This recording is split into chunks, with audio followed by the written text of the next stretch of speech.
সৰকাৰি বিদ্যালয় মেট্ৰিকত এজনো উত্তীৰ্ণ নোহোৱা এই বিদ্যালয়সমূহ বন্ধ কৰাৰ বাবে শিক্ষা বিভাগে গ্ৰহণ কৰিছে সিদ্ধান্ত আন বিদ্যালয়সমূহৰ সৈতে একত্ৰীকৰণ কৰা হ'ব বন্ধ হ'বলগীয়া বিদ্যালয়সমূহ বিভিন্ন জিলাত সৰকাৰি বন্ধ কৰিবলৈ লোৱা বিদ্যালয়সমূহৰ তালিকা ইতিমধ্যে আহি পৰিছে এনকেটিভিৰ হাতত বন্ধ হ'বলগীয়া বিদ্যালয়কেইখন হৈছে আৰু ৰাজ্যৰ 34খনকৈ সৰকাৰি বিদ্যালয় ইতিমধ্যে বন্ধৰ সিদ্ধান্ত লৈছে আৰু সেই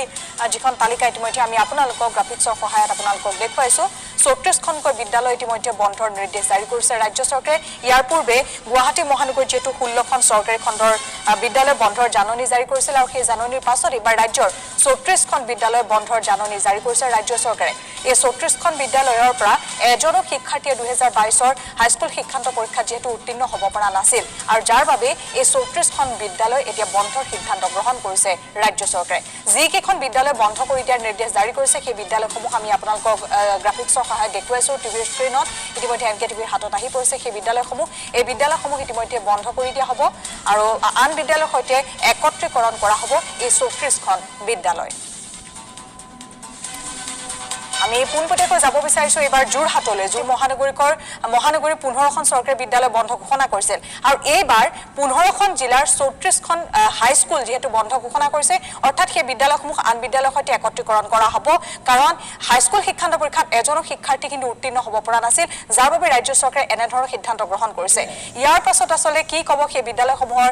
যিসকল কৰ্তৃপক্ষ বা কেনেধৰণৰ প্ৰতিক্ৰিয়াৰ এতিয়া সৃষ্টি হৈছে এই সিদ্ধান্তৰ চৰকাৰে আসলতে যেটো সিদ্ধান্ত গ্ৰহণ কৰিছে ইতিমধ্যে 34খন বিদ্যালয় বন্ধৰ ঘোষণা কৰিছে বা আমি এই বাতৰি দেখুৱাইছো এটো আসলতে এটা আনুষ্ঠানিকতাহে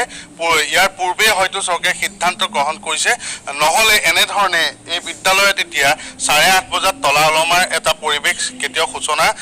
নহলেতেন আৰু আটাইতকৈ ডাঙৰ কথাটো হ'ল যে মই এতিয়া উপস্থিত আছো বিদ্যাধৰ শৰ্মা মেমৰিয়েল যিখন হাই স্কুল যোৰহাট নগৰৰ ঠিক মাজতে আছে যোৰহাট নগৰৰ মাজমজিয়াতে থকা এখন সৰকাৰি বিদ্যালয় আৰু বিদ্যালয়খনৰ এটা দুৰৱস্থা চাওক হাবিয়ে বননিয়ে চাৰিওফালে আগৰি ধৰিছে আৰু আটাইতকৈ দুখজনক কথাটো হ'ল আপুনি উল্লেখ কৰাৰ ধৰণে বা ৰাজ্য চৰকাৰে যি নিৰ্দেশনা দিছে যে 2022 চনত মেট্ৰিকত উত্তীৰ্ণৰ ফলাফলৰ হাৰ একেবাৰে শূন্য কিন্তু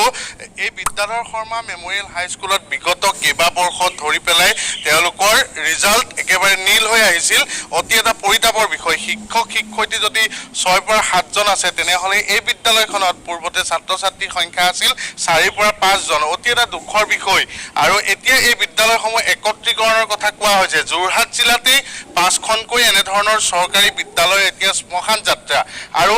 বিভিন্ন বিদ্যালয়ৰ লগত একত্ৰীকৰণ কৰা হৈছে কিন্তু যিসমূহ বিদ্যালয়ত একত্ৰীকৰণ কৰা হৈছে পংখী এই বিদ্যালয়সমূহ সেই বিদ্যালয়সমূহৰ অৱস্থা কেনেকুৱা হেতু এটা কিন্তু চাবলগীয়া বিষয়